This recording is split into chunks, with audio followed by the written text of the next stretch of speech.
Kalakatan price update mga agri, mga kalakatan all over the Philippines. Isang magandang araw po, isang magandang hapon, isang magandang gabi sa ating lahat. Ngayong araw po ay pagtuunan po natin yung pansin ang presyo ng lakatan. Pero bago po natin pag-usapan yan, kung bago ka pa lang sa channel ko, paki-like naman po, comment, share, and subscribe. At huwag kalimutang i-hit ang ating button bell para ma-notify po kayo sa ating mga bagong upload. So yun po, currently po dito sa amin po, currently po dahil direct po tayong nagbebenta sa ating mga customers po sa ating market, kinukuha pa rin sa amin talaga 40 pesos per kilo. Mix po yun, medium and big. Yung small natin 35 po. Yun po pag nagda-direct selling po tayo sa ating market. Pero po pag doon natin dinala sa ating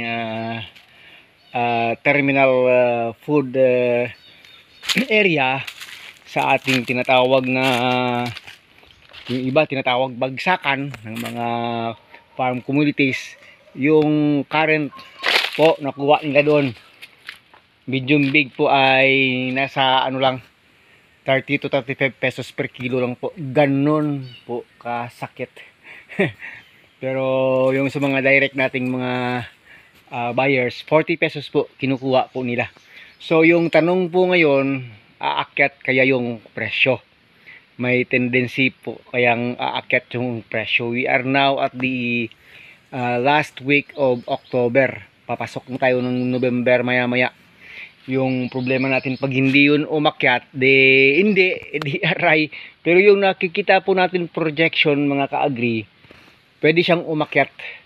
Pwede siyang umakyat kasi po na-feel na po namin na yung market natin, sila na yung tumatawag at nagtatanong sa atin.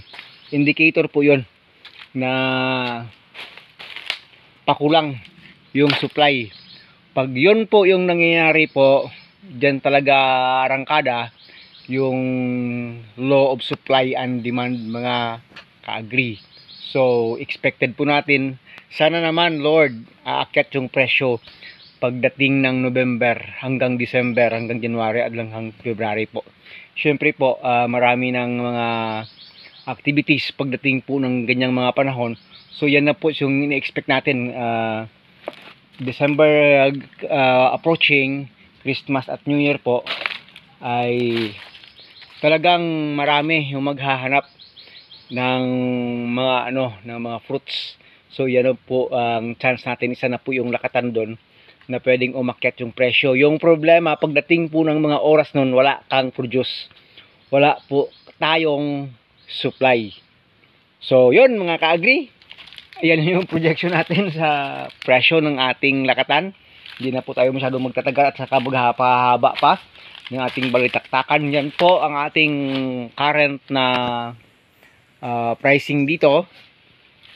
And hopefully po ay talagang aakyat yung presyo sa darating na mga araw. Yun yung natin pag-asa natin binibili na rin kahit na 40, pero mas maganda pag umakyat. Pero matanong ka lang ka-agri, kumusta na rin yung presyo ng lakatan dyan sa inyo? Comment po kayo sa ating video, kasi po napakagandang pag-usapan na rin natin yung mga tungkol sa bagay na ganyan, kasi nga napakalaking tulong po sana sa mga farmers kung maganda yung presyo ng ating farm communities, lalo na po sa lakatan mga ka-agri. So yun po, sana ay mga kaibigan natin dyan, lalo na po Mindanao area, ay umakyat na rin yung presyo. Masyado nang tinamaan masyado yung ating mga kaibigang magsasaka dyan sa pagtatanim ng lakatan. Hindi po talaga nagiging maganda pag ganun na po kababa, hanggang 10 pesos, 15, 20. At saka sa howling mo pa lang, malayo ka pa sa market, nako, mas bababa yung presyo mo.